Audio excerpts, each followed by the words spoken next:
আগের ভিডিওতে আমরা দেখেছি যে পার্ট 1 যে ভিডিওটা, সেই ভিডিওতে আমরা দেখেছি যে যেখানে আরবিসির গঠন সম্বন্ধে এবং আরবিসির কাজ সম্বন্ধে আমরা দেখে নিয়েছি, এবং এরপরে আমরা তার পরের পার্ট থেকে আমরা এবার কন্টিনিউ করব, যেখানে হচ্ছে ডব্লিউবিসির থেকে শুরু করব এবং পুরো ব্লাডটা আজকের এখানে শেষ করব। ঠিক আছে, তো প্রথম আমরা শুরু করছি যে ডব্লিউবিসি। ডব্লিউবিসি মানে কি আমরা কি জানি প্রত্যেকে, যে শ্বেত রক্তকণিকা, তাই তো? ডব্লিউবিসিকে আমরা কি বলি? শ্বেত রক্তকণিকা বা হোয়াইট ব্লাড সেল। এবার এর আয়ু সম্বন্ধে জানবো। এর আয়ু কতদিন? এর গড় আয়ু 1 থেকে 3 দিন। এবার কিছু কিছু যেমন এর অনেকগুলো টাইপ হয়, বিভিন্ন টাইপের বিভিন্ন রকম হয়, কিন্তু অ্যাভারেজ ডব্লিউবিসির আয়ু কতদিন ধরা হয়? 1 থেকে 3 দিন ধরা হয়। ঠিক আছে, এইবারে কি হয়, আমরা দেখছিলাম যে আরবিসিতে কোনো রকম কোনো নিউক্লিয়াস ছিল না, কিন্তু এখানে ডব্লিউবিসিতে নিউক্লিয়াস থাকে। ডব্লিউবিসিতে তাহলে কি থাকে? নিউক্লিয়াস থাকে। যে এটা উৎপন্ন হয় কোথা থেকে? এটা উৎপন্ন হয় মানে যেখান থেকে তৈরি হয়, আরবিসি যেখান থেকে তৈরি হয় ডব্লিউবিসিও সেখান থেকে তৈরি হয়। আরবিসি কোথা থেকে তৈরি হয় আমরা আগের ভিডিওতে দেখেছিলাম, যেখানে হচ্ছে ফিমার। ফিমার মানে আমাদের হাঁটু থেকে কোমর পর্যন্ত যে হাড়টাকে, সেটাকে আমরা কি বলি? ফিমার। আর দ্বিতীয় হচ্ছে আমাদের মেরুদণ্ড, যেটা হচ্ছে আমরা স্পাইনাল বলি, সেখান থেকে উৎপন্ন। তাহলে এখান থেকেও ডব্লিউবিসিরও উৎপন্ন এখান থেকে। ঠিক আছে, এবার এর যেখানে শেষ হয়, এর শেষ হয় কোথায় গিয়ে? এর কবরস্থান বলা হয় লিভারকে। লিভার, লিভার হচ্ছে এর কবরস্থান। ডব্লিউবিসির কবরস্থান হচ্ছে লিভার। ডব্লিউবিসি তাহলে নষ্ট হয়ে যায় কোথায়? এখানে তার কবরস্থান আমরা বুঝলাম, কিন্তু এর নষ্টটা হয় কোথায়, মানে মারা যায় কোথায়? এ আমাদের যেখানে রক্ত বাহে, মানে রক্তের মধ্যেই এ মারা যায়। যে আমাদের যে নালী আছে, যে যার মধ্যে রক্ত প্রবাহিত হয়, এই যে এই রক্তের মধ্যেই সে মারা যায়। টাইপ মানে কত প্রকার? 5। টোটাল কত? 5 টাইপ হয়, মানে টোটাল 5 প্রকার হয়। কি কি? একটা হচ্ছে মোনোসাইট, একটা ইওসিনোফিল, একটা বেসোফিল, আর একটা লিম্ফোসাইট, আর নিউট্রোফিল। ঠিক আছে, তাহলে কি বললাম? যে মোনোসাইট, ইওসিনোফিল, বেসোফিল, লিম্ফোসাইট আর নিউট্রোফিল, এই টোটাল 5 রকমের আমরা ডব্লিউবিসির সম্বন্ধে জানবো। এই 5 রকমের ডব্লিউবিসির মধ্যে সবচেয়ে বড় যে ডব্লিউবিসিটা, সবচেয়ে বড় ডব্লিউবিসি মানে আকারে বড়, বেশি নয়, আকারে বড়, সবচেয়ে বড়কে মোনোসাইট। এবার যদি বলো রক্তের মধ্যে সবচেয়ে, তাহলে যে কণিকাটা সবচেয়ে আকারে ছোটকে, সেটা হচ্ছে প্লেটলেটস। সবচেয়ে বেশি পরিমাণ থাকে নিউট্রোফিল, এ থাকে কি? বেশি। বেসোফিল সবচেয়ে কম, কম পরিমাণ থাকে। এবার নিউট্রোফিল যেটা বেশি থাকে, এটা কত পার্সেন্ট? রক্তের প্রায় 60 থেকে 70%। রক্তের নয়, মানে ডব্লিউবিসি যে পরিমাণ থাকবে তার 60 থেকে 70% থাকবে হচ্ছে নিউট্রোফিল। আর এটা অ্যাপ্রক্স 0.5 থেকে 2% এরকম, মানে সবচেয়ে কম। এবার আমরা দেখে নেব যে এই প্রত্যেকটার কাজ। এখানে আমরা দেখব যে এরা দুজন দুজন করে কাজ করে। শুধু একজন আছে যে একমাত্র সিঙ্গেল কাজ করে। দুজন কে কে? ইউসিনোফিল আর বেসোফিল, এরা দুজন এক মিলিত হয়ে কাজ করে, একা একা কেউ করে না। এরা কি করে? যে কোনো নির্জীব বস্তুর থেকে বা নির্জীব বস্তুর হাত থেকে আমাদের শরীরকে রক্ষা করে। নির্জীব বস্তু বলতে যেমন আমাদের ধুলো দেখেছি, যখন কোনো ধুলো ওড়ে বা যেখানে আমরা দেখেছি পলিউশন হচ্ছে, খুব ধোঁয়া ফোঁয়া উঠছে, তখন ওই সব জায়গায় দেখবে বিভিন্ন রকম নির্জীব যে বস্তুগুলো, যাদের মধ্যে প্রাণ নেই, তাদেরকে নির্জীব বলা হয়। সেই বস্তুগুলো আমাদের শরীরে অনেক সময় চলে আসে। সেগুলো আমরা যখন শ্বাস প্রশ্বাস নিই, বাতাসের মধ্যে তো এগুলো অনেক নির্জীব বস্তু আমাদের শরীরে প্রবেশ করে। তো তার থেকে শরীরকে কি করে? রক্ষা করে। কিভাবে রক্ষা করে? এরা মিলিতভাবে কাজটাই বা করে কি? এই যে বেসোফিল, এই বেসোফিল কি করে জানো? হিস্টামিন নামক এক প্রকার তরল বা লিকুইড উৎপন্ন করে। এবার এই লিকুইডটা উৎপন্ন করে এই কাকে ম্যাসেজ করে? ইওসিনোফিলকে ম্যাসেজ করে। বেসোফিল ইওসিনোফিলকে ম্যাসেজ করে। অ্যাকচুয়ালি এটা কখন? যখন আমাদের শরীরে কোনো রকম কোনো নির্জীব বস্তু প্রবেশ করলো। ধরো কোনো ধুলো উঠছে, সেখান থেকে আমি যাচ্ছি, ধুলো আমার নাকের মধ্যে প্রবেশ করলো, তাহলে ধুলো নির্জীব বস্তু। তাহলে এইখানে কি? এই যে বেসোফিল তখন কি তৈরি করবে? হিস্টামিন তৈরি করবে। বেসোফিল বুঝতে পারবে যে আমাদের শরীরে কিছু একটা নির্জীব বস্তু প্রবেশ করেছে, যেটা আমাদের শরীরকে ক্ষতি করতে পারে। তাই সে কি করবে? হিস্টামিন নামক এক প্রকার তরল উৎপন্ন করে করে একে মেসেজ দেবে। কাকে? ইওসিনোফিলকে মেসেজ দেবে। এবার ইওসিনোফিল এবার মেসেজ কেন দেবে? কারণ এরা তো আর ডাইরেক্ট একে ডেকে বলতে পারবে না যে এই শোনো একটা নির্জীব বস্তু ঢুকেছে, ডেকে তো বলতে পারবে না। তাহলে এদের যোগাযোগের মাধ্যমটা কি? এই তরলটা উৎপন্ন করে ওকে মেসেজ পাঠায়। এই তরলটাই উৎপন্ন করে ওকে কি করলো? মেসেজ পাঠালো। এবার ওকে যখন মেসেজ পাঠালো, তখন অ্যাক্টিভ হয়ে যাবে। ইওসিনোফিল তখন অ্যাক্টিভ হয়ে যাবে যে হ্যাঁ, আমাদের শরীরে তো যদি এর নির্জীব ঢুকে যায়, তাহলে আমাদের শরীরটা ক্ষতিগ্রস্ত হবে। তাহলে তার জন্য আমাদের যে প্রিকশন নেওয়া, যে ব্যবস্থা নেওয়া, সেটা ব্যবস্থা নিতে হবে। তাহলে এ কি করবে? এ করবে এক ধরনের অ্যালার্জি উৎপন্ন করবে। কি উৎপন্ন করবে? অ্যালার্জি উৎপন্ন করবে। তখনই আমাদের হয় কাশি, নয় হাঁচি হয়ে সেই নির্জীব বস্তুটা আমাদের শরীর থেকে বেরিয়ে যাবে। এবং দেখবে বারবার হাঁচি হতে থাকে, যতক্ষণ না পর্যন্ত আমাদের শরীর থেকে ওই নির্জীব বস্তুটা বাইরে বেরিয়ে যাবে, ততক্ষণ পর্যন্ত হাঁচি হতে থাকবে বা কাশি হতে থাকবে, যতক্ষণ না ও বাইরে বেরিয়ে যাবে। ঠিক আছে, তাহলে আমরা ইওসিনোফিল আর বেসোফিলের কাজটা বুঝে নিই। এবার কার কাজ দেখবো আমরা?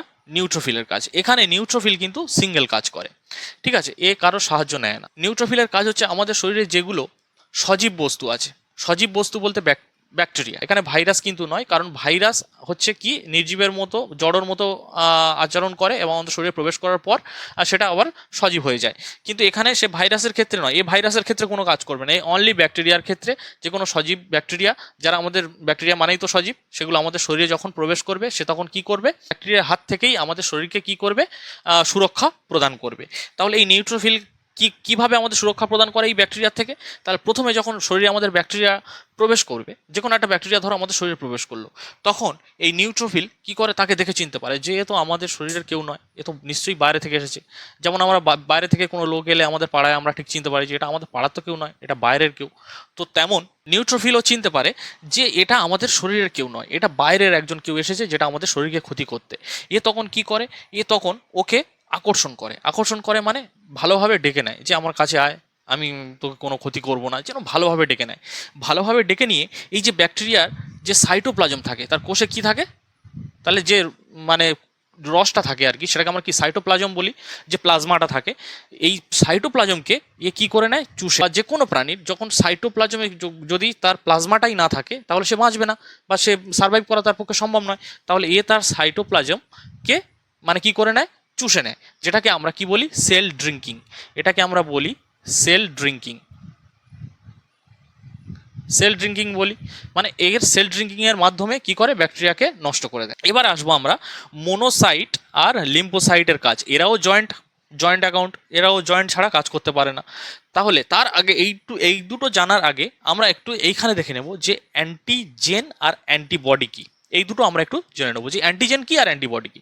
অ্যান্টিজেন আমরা তাকেই বলবো খুব সহজ ভাষায়, যেগুলো আমাদের শরীরের মধ্যে অবস্থিত নয়, মানে বাইরে থেকে এসে আমাদের শরীরকে ক্ষতি প্রদান করে বা ক্ষতি করার জন্য আমাদের শরীরে প্রবেশ করে, বা যেগুলো প্রবেশ করলে আমাদের শরীরের ক্ষতি হয়, সেইগুলোকে আমরা কি বলবো? অ্যান্টিজেন। যেমন কি অ্যান্টিজেন কি আছে? ব্যাকটেরিয়া, ব্যাকটেরিয়া ব্যাকটেরিয়া কি আমাদের এক প্রকার কি অ্যান্টিজেন। তাহলে এই অ্যান্টিজেন কি করে? যে কোনো আমাদের শরীরের পক্ষে ক্ষতিকারক যেসব পদার্থগুলো বা মানে পরিবেশ থেকে আমাদের শরীরের মধ্যে প্রবেশ করে সেগুলোকে আমরা কি বলবো? অ্যান্টিজেন বলবো। এবার অ্যান্টিবডি আমরা কাকে বলবো? তাহলে এই অ্যান্টিজেন, যেই অ্যান্টিজেনগুলোকে মারার জন্য আমাদের শরীর এক প্রকার প্রোটিন উৎপন্ন করে, আমাদের শরীর কি করে? এক প্রকার প্রোটিন উৎপন্ন করে, তাকে আমরা কি বলবো? অ্যান্টিবডি। মানে এই অ্যান্টিজেনকে মারার জন্য আমাদের শরীর এক প্রকার কি করবে? ব্যবস্থা নেবে, সেই ব্যবস্থাটা কি? এক ধরনের প্রোটিন উৎপন্ন করে, সেইটাকে আমরা কি বলবো? অ্যান্টিবডি। ঠিক আছে, এইবার আমরা এইটা দেখে নেব যে মোনোসাইট আর লিম্ফোসাইটের কাজ কি। এই লিম্ফোসাইট কি করে জানো? এই লিম্ফোসাইট আমাদের শরীরে অ্যান্টিবডি তৈরি করে। কি তৈরি করে? অ্যান্টিবডি। তার মানে আমাদের শরীরে যে অ্যান্টিবডিটা তৈরি হয় সেটা কে তৈরি করে? অ্যান্টিবডিটা যেটা তৈরি হয় সেটা তৈরি করে কে? লিম্ফোসাইট। মানে লিম্ফোসাইটের কাজই ওটা, যে ও আমাদের শরীরকে সুরক্ষা দেওয়ার জন্য কি তৈরি করবে? অ্যান্টিবডি। এবার এই মোনোসাইট, এরও তো নিশ্চয়ই কাজ আছে। এর কিচ্ছু কাজ নেই, এর কাজ হচ্ছে মেসেজ দেওয়ার কাজ, এর কিচ্ছু কাজ নেই। তাহলে আমাদের শরীরে যদি কোনো ভাইরাস আক্রমণ করে, তাহলে সেটা দিকে তো কেউ তো আইডেন্টিফাই করবে। আমরা দেখলাম যে এখানে কেউ ভাইরাসকে আইডেন্টিফাই করতে পারে না, এদের দ্বারা সম্ভব নয়, এরা ভাইরাসকে কেউ আইডেন্টিফাই করতে পারবে না। তাহলে একমাত্র মোনোসাইট, এদের হাত থেকে যদি কোনো আমাদের শরীরে একটা ভাইরাস প্রবেশ করে, এর হাত থেকে বেঁচে গেল, এদের দুজনের হাত থেকে বেঁচে গেল, এর হাত থেকে বেঁচে গেল, কিন্তু মোনোসাইটের হাত থেকে বাঁচতে পারবে না। এবার কি করে? মোনোসাইট তাকে আইডেন্টিফাই করে যে এটা তো ভাইরাস, এটা তো একদম খুব আমাদের শরীরের পক্ষে খুবই ক্ষতিকারক, তাহলে একে মানে মেরে ফেলতেই হবে। তাহলে তার জন্য আমাদের শরীরকে আগে সিগন্যাল দেওয়া উচিত, বা আমাদের শরীর যে প্রোটিন উৎপন্ন করবে সেই প্রোটিন উৎপন্নের জন্য আমাদের সিগন্যাল দেওয়া উচিত। তাহলে এ কি করবে? এ সাইটোকাইন নামক এক প্রকার তরল উৎপন্ন করবে। কি উৎপন্ন করবে? তরল,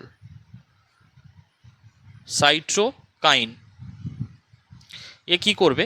যে সাইটোকাইন নামক এক প্রকার তরল উৎপন্ন করবে, এবং এই তরল উৎপন্ন করে একে মেসেজ দেবে। আগেও বলেছি যে মেসেজ এরা এমনি এমনি দিতে পারে না, ডাইরেক্ট ডেকে বলতে পারে না, এদের মানুষের মতো ডেকে বলতে পারে না, কারণ এদের যোগাযোগের মাধ্যমটাই হচ্ছে কি? সাইটোকাইনিন। যেমন আমরা কাউকে মেসেজ করলে ফোন দিয়ে মেসেজ করি, তাহলে এরও তাই, এর এই সাইটোকাইন নামক যে তরলটা উৎপন্ন করে সেই তরলের মাধ্যমে একে কি করে? সিগন্যাল দেয়। এই দেখো তো আমাদের শরীরে কোনো একটা ক্ষতিকারক বস্তু এসেছে, যাকে আমাদের শরীর থেকে না বের করতে পারে, ক্ষতিগ্রস্ত হবে বা আমাদের বডি ক্ষতিগ্রস্ত হবে, তো তাই ওকে মেরে ফেলতে হবে। তো তখন কি করে? লিম্ফোসাইট অ্যান্টিবডি এই প্রোটিনটা উৎপন্ন করে, অ্যান্টিবডি উৎপন্ন করে। মানে ধরো একটা ভাইরাস আমাদের শরীরে এলো, ধরো এরকম, ধরো একটা ভাইরাস, আমাদের শরীরে একটা ভাইরাস এলো এরকম দেখতে, ঠিক আছে।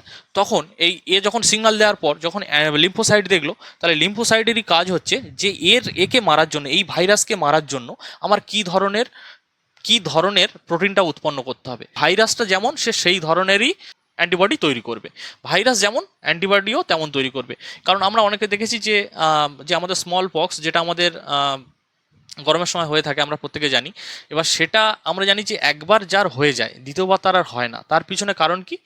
কারণ এই এই আমাদের লিম্ফোসাইট কি করে আমাদের শরীরে, এই যে যখন ওই ভাইরাসটা আমাদের অ্যাটাক করেছিল, এবার ওই ভাইরাস থেকে শরীরকে সুস্থ করার জন্য, ওই ভাইরাসকে মেরে ফেলার জন্য যা যা দরকার তাই করেছে। মানে যে টাইপের প্রোটিন উৎপন্ন করার দরকার সেই টাইপেরই প্রোটিন উৎপন্ন করেছে। ধরো এই টাইপের প্রোটিনটা, এই ত্রিশূল টাইপের বা এই তীর টাইপের প্রোটিন উৎপন্ন করে এই ভাইরাসকে ও মেরে ফেলেছে, ঠিক আছে। এবার ও এই ভাইরাসটাকে এবার লিম্ফোসাইট ভালো করে চিনে নিয়েছে। এবারে দেখো, এবার অনেকের প্রশ্ন হতে পারে যে কি ডাইরেক্ট কি এরভাবে মেরে ফেলে? না, তো প্রোটিন তো উৎপন্ন করে মিশিয়ে দেয় কিসে? রক্ত রসে, মানে প্লাজমাতে মিশিয়ে দেয়। প্লাজমাতে মিশিয়ে দিল, এবার প্লাজমাতে মেশানো মানে আমাদের রক্তের অংশই তো প্লাজমা, তাহলে সারা শরীরে ছড়িয়ে পড়ে। এবার সারা শরীরে ছড়িয়ে পড়া মানে সে যেখানেই ও থাকুক সেখানে গিয়ে তাকে মেরে ফেলবে। এবার কি করে, এই যে অ্যান্টিবডি, তো ধরো এই তীর চিহ্নটা এটা তৈরি করলো এইটার জন্য, আর এটা ধরো পক্সের যে ভাইরাসটা সেটা। এইবার কি হবে, এরপরে নেক্সট বারে যখন ওই ধরো কারোর পক্স হলো, আমরা জানি যে ভাইরাস ঘটিত রোগ নিঃশ্বাসে প্রশ্বাসে বা এমনি বাতাসেও ভেসে বেড়াতে পারে। তো সেইটা ধরো আমার শরীরে, আমার একবার হয়ে গেছে, আবার আমার শরীরে প্রবেশ করলো। সেটা যখন আমার শরীরে প্রবেশ করবে, এই লিম্ফোসাইট তখন আর এই মোনোসাইট আর কোনো কাজ নেই, এই লিম্ফোসাইটই তৈরি করে দেয়, সেটাকে বলা হয় মেমোরি সেল। লিম্ফোসাইট কি তৈরি করে দেয়? মেমোরি সেল তৈরি করে দেয়। মেমোরি সেল মানে এইটা প্লাজমাতে যে মিশিয়ে দিল, প্লাজমাতে এর প্রতিচ্ছবি রয়ে গেল, যেমন আমরা কিছু জিনিস স্মৃতি করে রেখে দিই না, যে স্টোর করে রেখে দিই যে এটা পরে কাজে লাগবে, বা এই ধরনের জিনিস আমার কাছে আছে, এটা আমরা স্টোর করে রাখি। তো তেমন একটা মেমোরি সেল, মানে মেমোরির মতো ওটা সেভ করে রাখে, যে এই ভাইরাসটা যখনই আমরা দেখব একে পাঠিয়ে দেবো, দিলে একে মেরে ফেলবে। তাহলে সেই মেমোরি সেলটা আমাদের শরীরের মধ্যে গঠন হয়ে গেল। এইবার তখন আর ওই ভাইরাসটা যদি দ্বিতীয়বার আসেও, সে আর বেশি বিস্তার লাভ করতে পারবে না, তার আগে ওই ত্রিশূল মানে ওই তীরটাই বের করে দিয়ে তাকে মেরে ফেলে দেবে। এটাই হচ্ছে মেমোরি সেল। এবারে এই যে মেমোরি সেলের উপর ডিপেন্ড করে আমাদের অ্যাকচুয়ালি ভ্যাকসিনের ধারণাটা এসেছে, যে ভ্যাকসিন অ্যাকচুয়ালি যেটা আমরা ভ্যাকসিন দিই, অ্যাকচুয়ালি ভ্যাকসিন দেওয়া মানে আমাদের কি গঠন হয়? মেমোরি সেলই গঠন হয়। মেমোরি সেল মানে কি? যেটা ভবিষ্যতে আমি বললাম যে ভবিষ্যতে এই ভাইরাসে যাতে অ্যাটাক না করে, বা এই ভাইরাস অ্যাটাক করলে তাকে মেরে ফেলে দেবে সঙ্গে, তাকে বিস্তার লাভ করতে দেবে না, শরীরে ছড়াতে দেবে না। যেমন আমরা পোলিওর কি নিই? টিকা নিই, বা যে কোনো হচ্ছে হেপাটাইটিস বি, হেপাটাইটিস এ এর ভ্যাকসিন নিই। এই ভ্যাকসিনগুলো কি অ্যাকচুয়ালি কোনো রোগ হয়ে যাওয়ার পর যেটা করা হয় সেটা ভ্যাকসিন নয়। ভ্যাকসিন মানে কোনো রোগ যাতে ভবিষ্যতে আমাদের অ্যাটাক না করতে পারে, মানে ভবিষ্যতে যাতে আমার পোলিও না অ্যাটাক করতে পারে, তাই তার জন্য আমি ভ্যাকসিন নিই। মানে ওই রোগ হওয়ার আগে, আমাদের শরীরে প্রবেশ করার আগেই আমাদের মেমোরি সেল গঠন হয়ে আছে। তার মানে ওই পোলিওর ওই টাইপের ভাইরাস যখনই আমাদের শরীরে আসবে, তখন ও ডাইরেক্ট ওকে মেরে ফেলবে, তখন আর আমাদের শরীরে বিস্তার লাভ করতে পারবে না।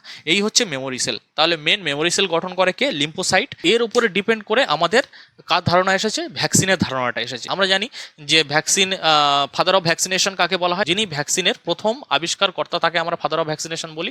এডওয়ার্ড জিনার ছিলেন আমাদের ফাদার অফ ভ্যাকসিনেশন। এডওয়ার্ড জিনারই প্রথম ভ্যাকসিন আবিষ্কার করেছিলেন, এবং সেটা কোন রোগের ভ্যাকসিন আবিষ্কার করেছিলেন? আমরা প্রত্যেকে জানি স্মল পক্স, যেটা হচ্ছে স্মল পক্সের ভ্যাকসিন প্রথমে তিনি আবিষ্কার করেছিলেন। এবার আমরা প্লেটলেটস দেখব। প্লেটলেটসটা কি? যেটাকে আমরা কি বলি? অণুচক্রিকা বলি। তিনটে কণিকার মধ্যে যেটা হচ্ছে সবচেয়ে ছোট কণিকা, সেটাকে আমরা কি বলি? অণুচক্রিকা। আচ্ছা, এবার প্লেটলেটস এর গড় আয়ু কতদিন? এর গড় আয়ু ধরা হয় 7 দিন। এর নিউক্লিয়াস নেই, এর কিন্তু নিউক্লিয়াস নেই। তাহলে আমরা দেখলাম কার কার নিউক্লিয়াস আছে? আরবিসির নিউক্লিয়াস নেই, ডব্লিউবিসির নিউক্লিয়াস ছিল, কিন্তু এই প্লেটলেটসের কি নেই? নিউক্লিয়াস নেই। এবার এর উৎপন্ন কোথায়? ফিমার মানে সেই আমাদের হাঁটু থেকে কোমর পর্যন্ত। আর কোথায়? স্পাইনাল মানে যেটা আমাদের সিদ্ধান্ত, তার অস্থি মজ্জা থেকে এরও উৎপন্ন হয় একই জায়গা থেকে। এর কবরস্থান কোনটাকে বলা হয়? এর কবরস্থান বলা হয় প্লীহাতে এর কবরস্থান। ডব্লিউবিসিটা নষ্ট হয়ে যাচ্ছিল কোথায়? রক্তের মধ্যেই নষ্ট হয়ে যাচ্ছিল, কিন্তু সেটা কবরস্থান তাকে বলা হচ্ছিল লিভারে। কিন্তু এর কবরস্থান আমরা ডাইরেক্ট বলছি কোথায়? প্লীহাতে এর কবরস্থান, প্লীহাতে। ঠিক আছে, এরপর আসি যে অণুচক্রিকার প্রধান কাজ কি? অণুচক্রিকার প্রধান কাজ সেটা হচ্ছে কি? ব্লাড ক্লটিং, মানে যেটাকে আমরা কি বলি? রক্তকে জমাট বাঁধানো। মানে আমাদের কোথাও কেটে গেলে যে রক্ত যে জমাট বেঁধে যায়, সেটা অটোমেটিক এমনি এমনি তো হয় না, কিছু না কিছু তো তার মধ্যে ঘটনা ঘটে তবেই না সেই রক্তটা জমে। সবচেয়ে বড় অবদান কার আছে, সেটা হচ্ছে অনুচক্রিকা। অনুচক্রিকার প্রধান কাজ যদি আমরা বলি যে প্রধান কাজ কি, এ কি করে, রক্ত জমাট বাঁধা এর কাজ বা ব্লাড ক্লটিং এ এর প্রধান ভূমিকা নেয় কে, প্লেটলেটস। ব্লাড ক্লটিংটা কিভাবে হয় সেটা কয়েকটা স্টেপ আমরা দেখে নেব। দেখো 3টে স্টেপ আছে, স্টেপ 1, স্টেপ 2 আর স্টেপ 3। ঠিক আছে, 3টে স্টেপ তোমরা দেখতে পাচ্ছ এখানে। স্টেপ হচ্ছে, প্রথম হচ্ছে থ্রোম্বোপ্লাস্টিন। যে থ্রোম্বোপ্লাস্টিনটা আছে না, থ্রোম্বোপ্লাস্টিনটা নির্গত হয় কোথা থেকে, এটা এক ধরনের তরল যেটা নির্গত হয় কোথায়, এই অনুচক্রিকা থেকে বা প্লেটলেটস থেকেই এর নির্গত হয়। তারপর এই থ্রোম্বোপ্লাস্টিন এই ক্যালসিয়ামের সঙ্গে মিলিত হয়। কার সঙ্গে, ক্যালসিয়াম। আমরা জানি ক্যালসিয়ামের শুধু সিএ নয়, এর আয়নের সঙ্গে মিলিত হয়। এখানে সব আয়ন নিয়ে বেশি কাজ। এ ক্যালসিয়াম 2+, এই আয়নের সঙ্গে কি হয়, এই থ্রোম্বোপ্লাস্টিন যেটা নিঃসৃত হলো এটা ক্যালসিয়ামের সঙ্গে মিলিত হয়। এই মিলিত হয়ে এই যে প্রোথ্রম্বিন, এই প্রোথ্রম্বিনকে কি করে, এই প্রোথ্রম্বিনের এই প্রো জিনিসটাকে ক্যান্সেল করে দেয়, মানে প্রোটা তুলে দেয়, দিয়ে কি উৎপন্ন হয়, থ্রম্বিন। তাহলে কি উৎপন্ন হলো, থ্রম্বিন। এই থ্রম্বিনটা যখন উৎপন্ন হয়, এই থ্রম্বিন উৎপন্ন হয়ে মাত্র হেপারিনকে ডিঅ্যাক্টিভেট করে দেয়, মানে হেপারিনকে কি করে দেয়, নিষ্ক্রিয় করে দেয়। হেপারিনকে নিষ্ক্রিয় কেন করে, কারণ আমরা জানি যে অ্যাকচুয়ালি যে রক্তবাহে রক্ত জমে না কি কারণে, হেপারিনের কারণে। তাহলে হেপারিন যদি থাকে বাইরে, যদি ওই ব্লাড ক্লটিংয়ের সময় যদি হেপারিন উপস্থিত থাকে, তাহলে সে তো কোনো মতেই রক্তকে জমতে দেবে না ওখানে, তাই না? তাহলে সেই জন্য আগে ফার্স্ট কাজ যেটা হবে সেটা এখানে কি করে, হেপারিনকে ডিঅ্যাক্টিভেট করে বা নিষ্ক্রিয় করে দেয় হেপারিনকে। তাহলে হেপারিনকে নিষ্ক্রিয় করে কে, এই থ্রম্বিন। থ্রম্বিন কি করে, হেপারিনকে নিষ্ক্রিয় করে দেয়। এরপর এই থ্রম্বিন কি করে, এই থ্রম্বিন ফাইব্রিনোজেনের সঙ্গে মিলিত হয়। কার সঙ্গে, ফাইব্রিনোজেনের সঙ্গে। মানে ওইটা উৎপন্ন হলে ওখানে স্টেপ নয়, এই স্টেপ 2তে দেখো থ্রম্বিন ফাইব্রিনোজেনের সঙ্গে মিলিত হয়ে গেল, মানে এরা দুজন যুক্ত হয়ে কি উৎপন্ন করলো, ফাইব্রিন। এই ফাইব্রিনটা না এক ধরনের জালক। জালক মানে একটা জাল মতো বিছিয়ে দিল। আচ্ছা, আমরা দেখেছি যে কোনো একটা যখন আমাদের কোনো বিল্ডিংয়ে ছাদ ফাত পড়ে, তখন তার উপরে দেখো যে রডের জাল মতো পেতে দেওয়া হয়, তবেই না সেই ঢালাইটা থাকে। তো এখানে অনেকটা একই রকম কাজ হয়। প্রথমে একটা জাল মতো সে তৈরি করে নেয়, সেই জালটার নাম কি, ফাইব্রিন নামক একটা জালক তৈরি করে, তার মধ্যে একটা জাল মতো জিনিস তৈরি হয়ে যায়। ঠিক আছে, এই জাল তৈরি হওয়ার পরে এই ফাইব্রিন মানে এই জালকটা কার সঙ্গে, এখানে কে এসে জমা হয়ে যায়, রক্তকণিকাগুলো এসে, যে 3টে কণিকা আছে সেই 3টে কণিকা এসে এই ফাইব্রিনের সঙ্গে জমে গিয়ে কি হয়ে যায়, ক্লট।